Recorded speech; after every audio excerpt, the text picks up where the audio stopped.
Hello. My name's Symatic. This is Moschops.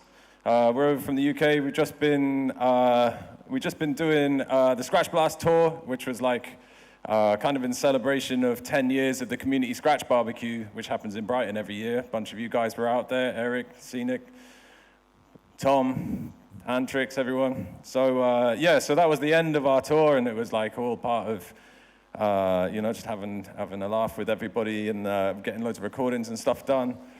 So me and Harry kind of still on the tour, I guess. So this is our presentation. It's called Geometric Sounds.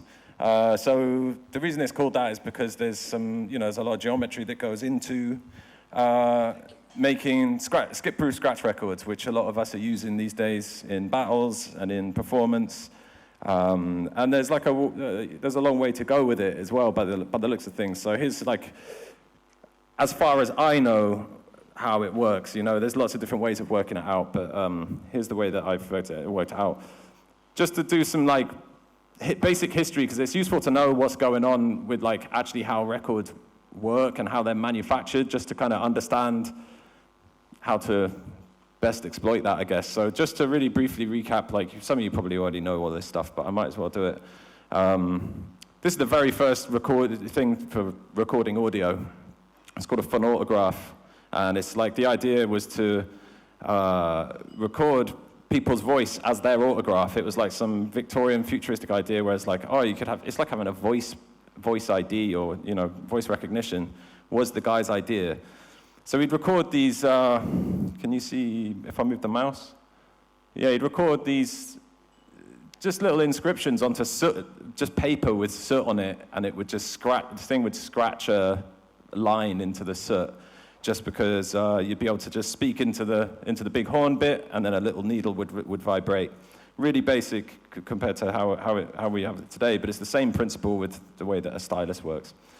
So then this dude, Thomas Edison, he took the idea and ran with it. He adapted a couple of earlier French guys' ideas, and ran with it and developed the idea of inscribing it into wax so that you could actually replay the sounds. So he did that on his cylinders. This was the sort of thing that would have sounded like playing back a cylinder from Thomas Edison. Little Menlo, October 5th, 1888. From Gould to Edison. Continuation of introduction of phrase. Now listen to the voice of Sir Arthur Sullivan. So that's what voices sounded like when they were recorded back then, early turn of the last century. But there was some developments on that. So Charles Cross, another French guy, he thought up the idea of putting stuff onto disc, because with a disc, it's not like the cylinders that you can't. There's no way of molding a cylinder, taking a copy of it. So with a disc, you can reproduce it. Because it's a flat surface, you can copy one side, you can copy the other with a mold. So that was a big development in the way that records were born. So then this guy, Emil Berliner, he developed commercialization of that idea and with duplication in mind. Back then, you had hand-cranked turntables, and so the reason that you got different speeds, which comes into what the whole skip-proof thing, the reason that you have different speeds is just because of gear ratios and stuff that were available at the time. They were just the natural speeds that ended up being what people used. So they used to be called around 80 BPM is what they'd say. And then they started putting in clockwork motors and stuff like that to make it a little bit more consistent. And then as you got electricity, you got the actual different speeds. So 78 RPM they started out with, used to do it really fast to get better resolution. And then just as people figured out that you could put more time on a disc by slowing the disc down when you're recording onto it, that's why you got 33 RPM. 45 RPM was kind of chosen to develop better sound quality off of that. And the weird one that's kind of interesting to us is the 16 RPM, because that comes back later on. And 16 RPM is very, very slow, and so you could get about half an hour of music on one side. Because it was playing slower, it would be a little bit less high quality sounds. So yeah, and just to recap, most of you guys probably know all of this stuff, but just how, basic recording works. You've got sound waves coming in, hitting a diaphragm wiggles some magnets, the magnets generate some electricity, and then to get it out at the other end through a speaker, you do the opposite thing. You just send the electricity, hits the magnets, they pump some air out, and you hear it. And it's kind of the same with the cutter head. This is a cutter head down here, and you'd have these two like pistons basically driving a little stylus down here into the wax. And because you've got two, you've got one for left, one for right. They're moving in different axes and giving you stereo sound. That's how a modern cutting head works. And then again, to pick that up with the stylus, it's the opposite thing. The groove wiggles the stylus, which pushes the pistons, which generates electricity, basically. So yeah, over the years, you've got crazy types of turntable. You've got like all sorts of shapes and sizes, but they're basically doing the same thing. But we probably all know this one, which is the Technics standard DJ turntable, this 1200 or 1210. If you're a turntablist, you probably recognize it looking like that because we put them sideways to have a bit more space. And this is probably my favorite type of turntable is a Vestax, because those guys developed, rather than having just the standard pitch range that people had for many, many years, they really went crazy and started adding ultra pitch, and you can go all the way down to minus 50%, you can go plus 50%. And they were real kind of pioneers of making that, developing that technology and pushing it. So, and they really thought about it from a perspective of making it as a musical instrument. If you've ever seen any of the Vestax, what they called melody software. No, the Vestax, like melody software, it's called. Like it's like tones and stuff like that. But anyway, so yeah, and then just it's obvious to most of us here that are scratchers already. But I'll just quickly, for reference's sake, like cover the history of it. So you've got like the early turntablists, the guys that developed all of these ideas. Cool Herc with developing beat juggling. You got Grand Wizard Theodore, the original scratcher, and Grandmaster Flash, who kind of combine those things into a kind of club thing. Fast forward into the 90s, got people completely abusing the turntables, coming up with crazy ways of using them and expressing themselves on them. Big ups DJ David. And then by the mid-90s, you had it completely progressed with people like the Scratch Pickles into an instrument, into something that people were, in this set that they were performing right here, every note was scratched. It had gone beyond playing records, it was playing entirely with records as an instrument. So before, you didn't used to have scratch tools at all. You didn't used to have anything that was specifically designed to scratch with or to do anything DJ with. You just had records because they existed. So back in these guys' days, in the 70s, you'd have just been cutting up your parents' record collection, your regular record collection, find doubles of it, find sounds that were interesting, intros and stuff like that.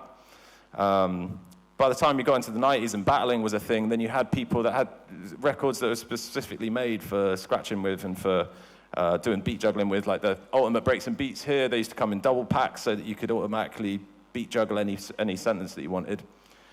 And then mid-80s, you got Simon Harris doing specifically scratch records, where it's just like a library of scratch samples. And that would sound something like this.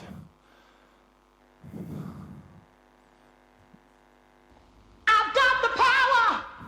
Thank you, baby. Yeah, yeah. So you can hear there's like massive gaps between all the sounds. And this would just be playing on your turntable. And you'd have to you'd have to know that record. All classic sounds to scratch with and to use in, as intros and things like that. But you had to really know that record to be able to like find the bit that you wanted. You'd probably have to cue it up with headphones and stuff. So that's one of the problems that skip-proof records kind of solves. By the mid-90s, when people were making proper scratch tools, they'd really started thinking about it and doing a lot of different things. You got Music to be Murdered By, a really early one by Dan the Automator. He's like putting samples close together. A really great example of that was Super Dark Breaks, which was by Babu, and it just had like such great samples all close together. It sounded like this, one of the two brilliant sentences off of that. Lots of stuff to use. Make them clap to this. no mistakes allowed, cause to me, here we go. Word up. Yo! Bite it. So with something like that, you can hear all the samples are so close together, it just makes it way more usable. You could come up with a million different songs out of all of those little drum hits and stuff, and people have. In fact, DJ Clockwork from the UK has been making a whole series of tracks that is just using classic scratch record sentences and just only using that source material, trying to figure out ways to make entire albums out of it, and he's done really well. So when Skip Proof first came along, was mid-90s, DJ Swamp invented it, and he was really sound and like answered a bunch of emails for me when I was trying to find out more about it, because this happened before I got properly into DJing. But he was always known for being a badass performer. You can see him there lighting up his decks and stuff. And he said that he thought of the idea in the 80s, because the concept's already been there. Like, people used to have lock-grooved records. So, for example, Monty Python, if you ever got any Monty Python records, there's a couple of them that they finish with like a never-ending sentence where it just keeps going on. And like people like Lou Reed and a couple of other people have been known to make lock grooves at the end of their records, and it might be some tone, or in the Beatles, there was that endless loop at the end of one of their tracks, wasn't it? Strawberry Fields or something? Yeah. Number 9. Yeah. Swamp was the guy that came up with the idea, really, the first person to sort of actually make it happen. And he did it on this screen record here, which is the last track right there, was 808. That was like a drum beat that he'd figured out as like a needle dropping tool. There's a bunch of other cool stuff on that record, if anyone's got it. It's like it's the one that Kentaro used for his guitars routine. He's got like a whole side of different tones that you can chuck the needle on and easily access different notes. So he started making a whole bunch of skip-through scratch tools and did really well out of it. Here's the sort of basic design of why he was doing it. He was on band with a rock band, and he was scratching with them. And as a guitarist jumping around on stage and making loads of, vibrations, he's trying to do scratch solos, and his needle kept jumping. It was a nightmare. So that's why he wanted the skip-proof scratch tool. I think he even made a record that was a whole side of R and fresh, just to like, so it didn't even matter, it was just there. R fresh forever. And you can see how they line up. This is a skip-proof of just 3 sounds there. And the long one goes all the way half circle, and then 2 quarter turns. And that's all just to do with the way that it all lines up. The sounds just happen to line up with the revolutions of the record. So the next evolution of that was Ricky Rucka, around the turn of this century, came up with what he called an extended groove system, I think is how he put it, on the back of this record. That's the old Utility Phonograph record, Volume 1. Really amazing record, really advanced thoughts on using the record as an instrument and putting lots of high-quality samples out there and original samples beyond just like your classic drum hits and stabs from classic hip-hop records. The way he developed it was he doubled the speed of what he recorded into the record, so that when you played it on an ultra-pitch turntable, it would play at the original pitch that it was supposed to be played at. And it meant that as the record turns slowly, you've got more time and sort of space, and you've actually got it's like a magnifying effect on the level of control you can have on the record. So that was really what he was doing, and the effect of having double the material on the record, just like back in the day when they used to record old jazz records and spoken word records onto 16 RPM. So on these Vestax turntables, when you put it into 33 mode with the 33 button, and you've got your ultra pitch here, and you put that all the way down to 50, it would be 16.6 RPM. That's because obviously it's half of 33, and so that's how you get to that number. But there's an important problem with that, which may or may not be able to be solved. Like, it's all down to like how we cut these records with the cutting engineers that do this, and really getting a good sort of relationship with those guys and telling them what you want from them. Because in this example, this is like the classic, this stuff is really fresh sample, going through like a spectrum analyzer. And you can see on the side there, you got, this is like the kilohertz of human hearing that you can hear, and this is just like the time of the track, and the colors is like how dense that sound is at the time. And I put those two lines there because at the top line is like the very peak of human hearing, and that's what's going to get cut onto the record when with the cutting head, because they're designed around human hearing. But if you go and play that on a turntable at -50, suddenly what was up there at 20,000 kilohertz, sorry, is suddenly dropped down here and squashed in between 10,000 and 0, which is like, or 20 rather. And it just means that you've just chopped off half of your resolution, half of the quality of the sound. And all that mess up there is all just horrible harmonics and stuff that's going on that's not really part of what you intended to be there. So there's probably some methods around that at the cutting stage that you might be able to solve that issue, but each production sort of just develops a little bit more. This is kind of just a quick representation of what that means, like with resolution, like how you lose resolution as you cut at different speeds and at different sizes. So like, just to give you the idea, if you were a painter and you were trying to paint that painting, and then you tried to do the exact same painting on a smaller bit of paper, and the exact same painting on an even smaller bit of paper, you can fit less and less detail in, or you have to make everything smaller. And that's kind of how it works with sound. And like in the digital world, it's sort of the same thing. You know, if you had more and more dots per inch, this one's got like 20,000 dots, and this one's got like, I don't know, 200, is, you know, you have to start making massive compromises in quality. So it applies to sound as well. And the way that applies to records is, if you imagine that's a record there, it's 30 centimeters across, and on the outside of the record, you've got 94 centimeters. It's basically a meter around. But on the inside of the record, you've only got 43 centimeters. If you're going to record the same amount of sound on the outside as to the inside, what you lose is quality. You get a lower resolution. It's like playing the bad quality Mona Lisa on the inside and the good quality Mona Lisa on the outside. I hope that makes sense. The way that I visualize it is, this is all these lines line up with each other. But you can see on the side here, you've got the same sound wave would be like elongated compared to the same sound wave on the inside, because you've got more material cutting the same time frame of sound. And that's some more sort of boring notes on the subject. Technically, the outside of the record is moving faster than the inside of the record, but it's a bit of a weird illusion, a weird concept to get your head around. But technically, it's faster. It's got better. You can get more information per centimeter on the outside. So this is I'm just going to go through some of the different shapes that you can fit onto a skip-proof record, because it all works around geometry. This is why we called it geometry. What did we call it? Sound geometry. Geometric sounds. That's why we called it geometric sounds, because it all everything lines up. That's how skip-proof works. You choose how many beats you want to appear on the record per revolution, and I call that BPR. There's other ways of working this out. This is how I worked it out in my head.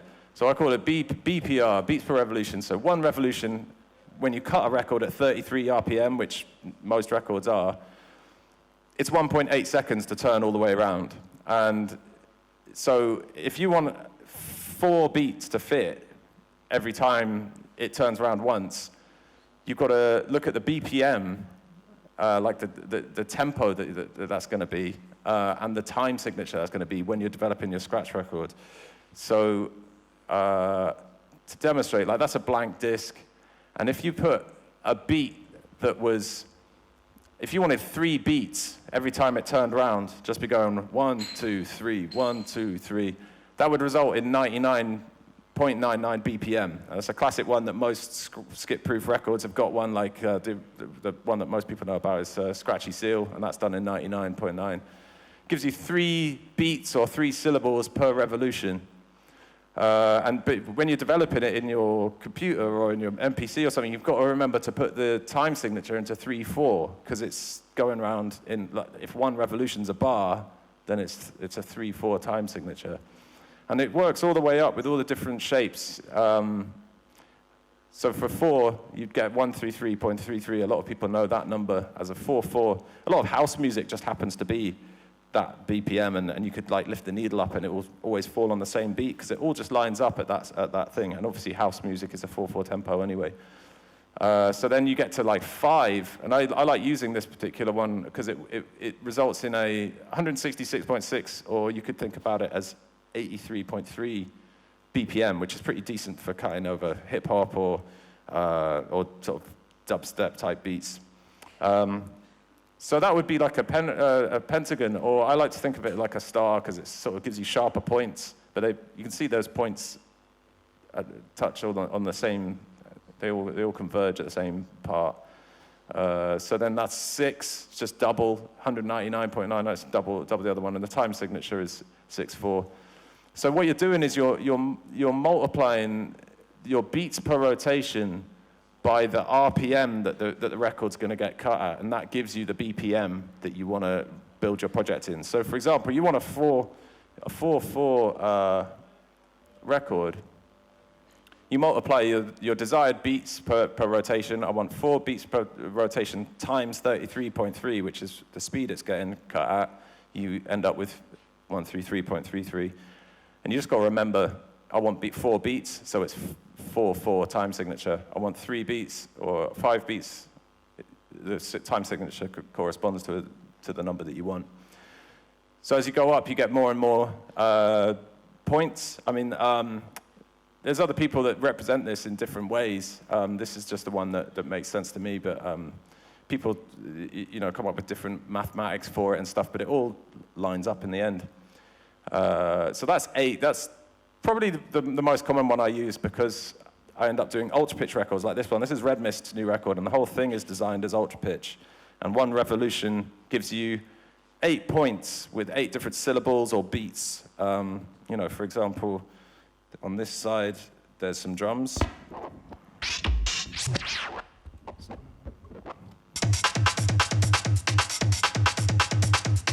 And that's one revolution there. But I can lift the needle up and put it on another part of the record, and they're all lined up, and I'm just holding the record in the same spot, and when I let it go, it's going to be at the beginning of the next instrument's recording. And again, I can just jump easily to another one. And they all line up.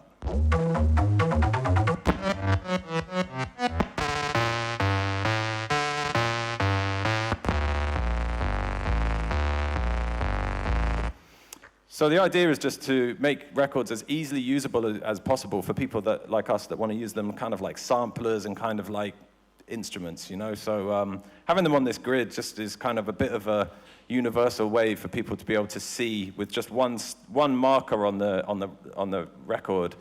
You can picture a whole grid very easily with these simple shapes in your mind, and you know that there's going to be a sound at each one of those points. You can even visualize it like this, where you've got the offbeats as well, represented by the blue ones there. It's just so that you've got, if you're thinking about it like that, you've got all the offbeats in between every solid beat. So this is just a diagram just to explain what the groove looks like when it's cut. It's like a real simple diagram of what the groove looks like when it's cut onto a record. So I've superimposed it over the square 4/4 shape. And you can see that for every turn of the record, you've just got like 1/4 of the sound, another 1/4 of the sound, and you can program your material on the record based on these sort of grids. And there it is with the offbeats of the 4/4 rhythm that we've got there. And in this one, I've superimposed the actual sounds that might go onto a scratch record. These are the sounds that are from Combinations from the Masters, our second record. And I just took the sounds out of Ableton, and then I sort of stretched them in Photoshop and overlaid them, and it gives you an accurate representation of what the grooves are basically doing. And you can see that they're all lined up with each other. And if I put the lines on, then you can see that there's straight line patterns emerging out of all of these regular noises that are hitting. And they're all at the same BPM, they just get slightly less good quality on the way in, which is just on the way into the center of the disc, which is something to bear in mind when you're making it. When you actually play it, it actually sort of plays from this angle, from the side, and the reason that is because of the way that you put it on a turntable. As the needle comes in, the needle actually follows this arc based around the center of the spindle there in the middle of the tone arm. And so as the needle travels around, you can see it kind of does an arc. And with our scratch record there, that's a perfect straight line, so it doesn't quite follow that arc. So there's another thing to bear in mind there when you're making scratch records. It's like you might want to communicate to your cutting engineer about that line. Say, do you want to, if you actually want it straight, or if you want it to sort of curve.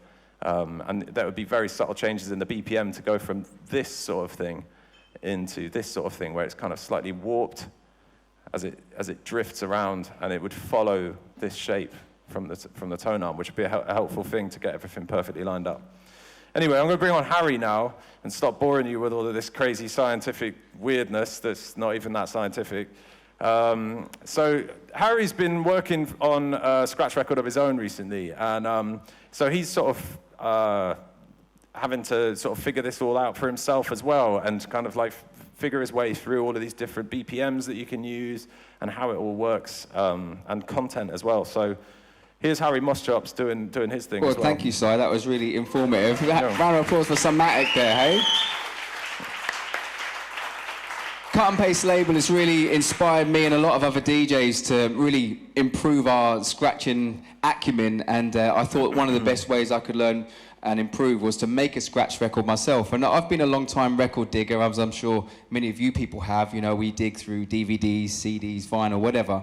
And I thought, hey, I've got loads of samples, I'll give this skipless scratch record a go. And I embarked kind of with a certain hubris, thinking, oh, I'll make loads of loops and it'll all be fairly straightforward, be able to knock the record out. But it became quite clear to me very early on that there's a lot more to designing a scratch record and making it functional as a tool. So you can put any sound on a record, of course, and it would sound fun to scratch, but there is a skill in choosing the right samples.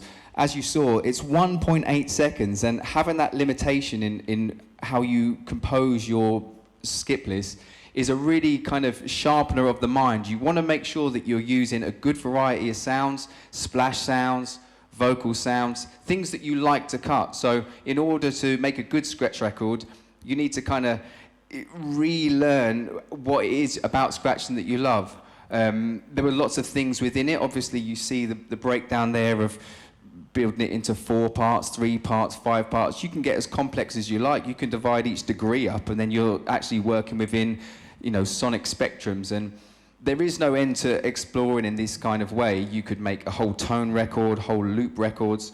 My goal really was to make a scratch record that was just really dope, with lots of splash sounds, good strong sounds that would work on ultra pitch or normal. What I started to hear was certain patterns or symmetries. So I've worked with a 4-part grid, and I'd kind of have maybe rock the house, rock the house. And then I'd be, finding this one, yeah, break it down, yeah. And so you see that there's a template that you're able to maybe play with, a certain rhythm that you can tap out.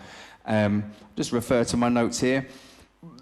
The main thing really, if you're going to make a scratch record, is to make loads and loads of loops. If you want to get better at making beats, you've got to make loads and loads and loads of beats. That's how you do it. So in order to kind of like have the source material to make a good record, you literally have to make about 200 loops before you kind of really start understanding how it can all fit together and create maybe even a story. I've always tried in my musical projects to kind of weave in a certain narrative or a subtext, I suppose, and it's the same with battle records. The way that you group certain grooves together, you might envisage them being able to be skipped between to create new scratch sentences. And you know, battling is kind of a thing that we did maybe a few years ago, but there's obviously scratch battling, and to make a record as a secret weapon, that's one of my inspirations, and I'm really excited to see how it is picked up by people and how it's used. And there's always this thought of like these accidents that can occur and unintentional. You can only plan so much, you know. Well, that's one of the reasons that we do records like this, is to like make it easier for people, like do all this hard work so that people can easily just freestyle with things and just improvise with it. I mean, Red Mist record is called Improvise Wisely. The whole idea is to like make it so that you can just throw the needle on in any situation, and it's not going to matter whether the turntables are slightly wonky, or it's not going to matter whether it's on a fresh needle or something. It's generally just going to work for you, and you can just get on with using it without having to worry about all of your kit getting all messed up. So yeah, it's just that idea of just encouraging creativity by making the tools for it. It's been really great going and visiting with Sy, taking in, like, basically I'll do maybe 10 loops, because realistically we didn't really cover it. If you want to fit loads of stuff on a record, you're going to diminish the sound quality. It's going to get lower and lower the more you put on there. So we were kind of talking about 10 minutes being a limit for having... Yeah, it was Excess actually that put me on to like that as a round number being probably better, so that you could get louder content on there.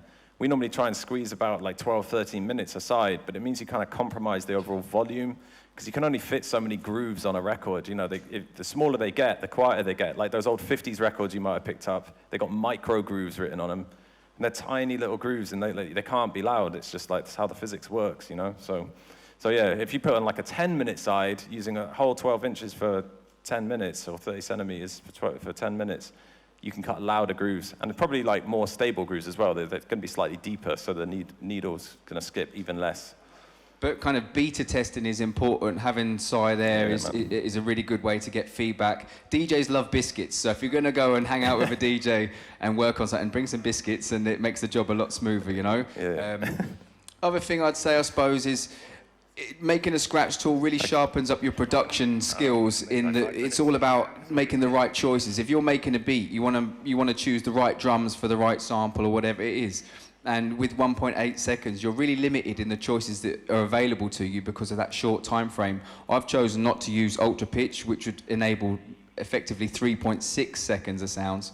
But yeah, like in order to really kind of get the most out of your sample bank, it's important to start as you mean to go on, well organized, ensure that all of the sounds that you have are dated, filed, color-coded, all this kind of goofy, nerdy stuff. It is important because it's very easy when you're making hundreds of loops to lose track of where you've come from. Yeah, everyone does that in a different way, their organization, but it is worth like prepping all of this stuff. If you're going to go in on it, and like make sure that you're keeping track of what you're using and where to find it if like your project all goes horribly wrong and stuff, like, because you're going to be testing this.